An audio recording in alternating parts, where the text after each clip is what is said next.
After years of police investigation and community anguish, investigators say they've identified the lone unknown victim of a Winnipeg serial killer as Ashley Christine Shingoose, a missing woman from St. Theresa Point, Anishinaabe Nation, who was last seen in downtown Winnipeg in March of 2022. Wednesday's emotional news conference was held at the Millennium Library in downtown Winnipeg, where a number of symbolic items that were in the courtroom during the trial of the man convicted of killing her and 3 other women were also present, including a buffalo headdress. It is profound. It signifies our history in the ongoing struggle for justice for everybody, especially our young women, our women. Some are still out there missing. Ashley Shingoose represented not only an individual whose life was taken too soon, but also the countless Indigenous women who have gone missing, or have been murdered without proper investigation, accountability, or closure for their families.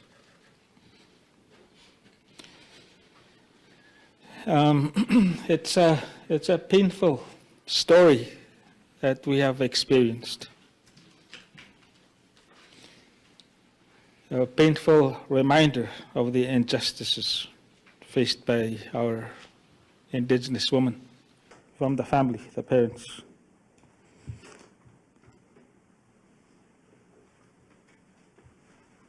They couldn't be here, so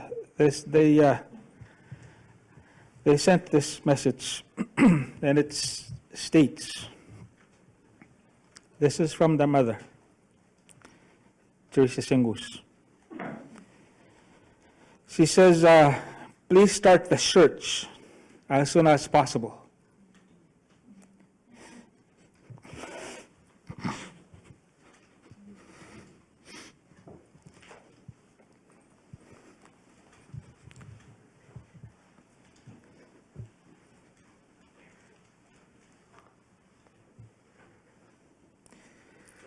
It's been a long time waiting.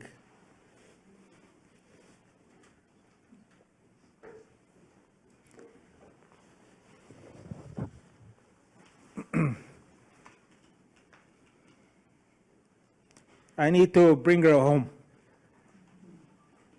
Manitoba Premier Wab Kinew promised at the news conference that there will be a search for Ms. Shingoose's remains, and later sang a traditional song for Ms. Shingoose at the request of her father, one that a government spokesperson said he previously sang for families of the other victims. Ashley Shingoose Kijinakazo. Ashley Shingoose Kijinakazo. Ashley Shingoose Kijinakazo. Ashley Shingoose Kijinakazo. I think it's very important that we say her name and we remember her. To the chiefs of the First Nations and to the chiefs of the Winnipeg Police Service, I offer you a warm and hearty handshake and welcome you to work together on bringing Ashley home. I want to say to Ashley's parents, to her mom and dad, who I had a chance to speak with briefly yesterday, I promise you that we are going to search the Brady landfill for your daughter.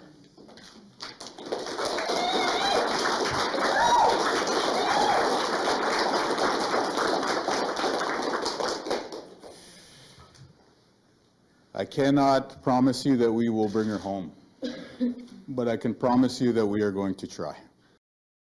We're now joined by Temur Durrani, a reporter with the Globe and Mail, to unpack this further. Temur, thank you for the time today. Thank you for having me again. Now, how were the police able to finally identify that Buffalo woman was Ashley Shingoose? Yeah, so they actually took some DNA that they'd found in and around the serial killer's building. And at the time, they weren't able to identify this back in 2022. They took multiple swabs from Ms. Shingoose's family. In fact, actually, they found 16 pieces of different women's DNA in and around his building. 9 of those were never able to be identified properly because they were not in the police's system. Ms. Shingoose was in the police's system, but they didn't feel that that was actually corroborating with the evidence of what they'd had that could point to what was still known as Buffalo Woman, the woman who was still known as that, this spirit name that was given to her. At this point now, in December, the police, what they've done is they've talked again to Mr. Skibicki, the serial killer, and they have asked him again about what is it that they could point to, certain new evidence. Through that, they found a pair of black pants that was part of this DNA that they'd seized, and they in fact then to put it to testing again earlier this month. In fact, even again, another DNA analysis earlier this week. Both these new pieces of analysis have pointed them to say definitively now that this is in fact Buffalo Woman, and Miss Shingus is Buffalo Woman. And in yesterday's news conference, a chief read a letter from Ashley's family, who couldn't be in attendance, that they wanted to search for her remains as soon as possible. How important is it for the family to finally get that closure and be one step closer to bringing Ashley home? Yeah, I interviewed both Theresa and Albert, the parents of Ashley Shingus, and last night when they talked to us, they were still not able to fly out to Winnipeg for this. They live in a very remote fly-in community in St. Teresa Point, and so they couldn't be here for that. For them, this has been something they've asked the police to do from the beginning. To them, they've always felt that Buffalo Woman was Ashley Shingus. They thought she was connected to these killings. They thought this was the same woman because she went missing in and around the same time that Buffalo Woman was killed, according to the trial. In fact, their belief was so strong that the trial that, I was there every single day, they actually were there.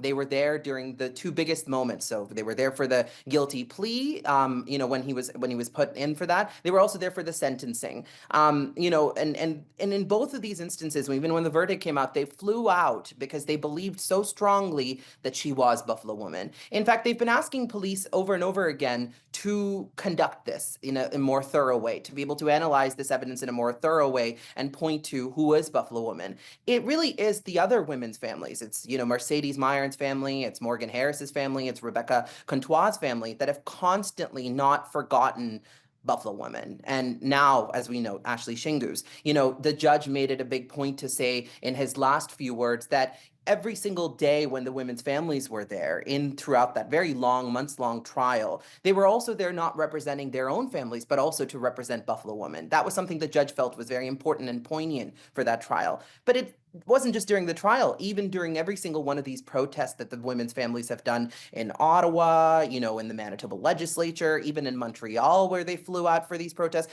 They have constantly brought up Buffalo Woman because she's a harbinger of this. She's really a symbol in some ways of how many other missing and murdered Indigenous women are out there who don't have an identity. Well, in a press conference today, Ashley's dad spoke on the need to search for the landfill because no one should be buried in a landfill. He said, quote, "We aren't garbage." Do you think that when he referred to we, he was referring to the Indigenous community and the relevance of Canada making this community feel comparable to garbage? That's in fact exactly it, right? Later in that same press conference this morning, we also heard from Thelma Morrisseau, who was one of the women who had in fact been part of the naming ceremony for Mashko de Bijikikwe, which is Buffalo Woman in Anishinaabe. Part of that was to reclaim that identity. Part of that was always to give her the dignity of any other human being who would have an identity, right? And this has been from the beginning. This whole case has been symbolic of this big crisis that we're facing as a country where Indigenous people are not treated, especially Indigenous women and girls and Two-Spirit people, are not treated as any other person who deserves the same rights as them. And so that's what we're seeing with this case. The families are now asking that when you go looking for these women, and in this case, when you go looking for Ashley Shingus now, it's important not to just to give closure for her, but it's also important for what you're saying to the rest of the country, that these are also the same level of a human being that any other woman or any other person might be. And has the federal government vocalized the idea of implementing any sort of change to better protect this community following this case?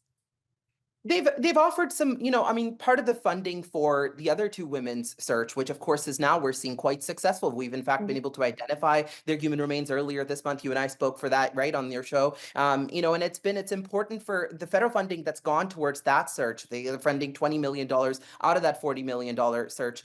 it's been successful for that part. So their involvement in this case from the beginning was always hinged on who was in the provincial government, right? Now we have a premier here who is willing to do these things. At the time, we did not have a premier who was willing to do these things. But they've also done other things. There's a red dress alert thing. There's, there's so many other things they're putting out there. How successful those are, though, are yet to be seen. At this point, I think we're really, Premier Wapkun, who's given me several interviews throughout the course of this, and every time he's brought up the idea that when we keep talking about this, we're also eliminating that bias that as a country we have against Indigenous people, and especially women and Two-Spirit people and girls. And, that's really what this case is highlighting. Hopefully that all of us, as we keep talking about these things, that they're wrong and they're happening in the modern day, that eliminates something like this ever happening again. Temur, thank you so much for the time today. Thank you. Thanks for having me.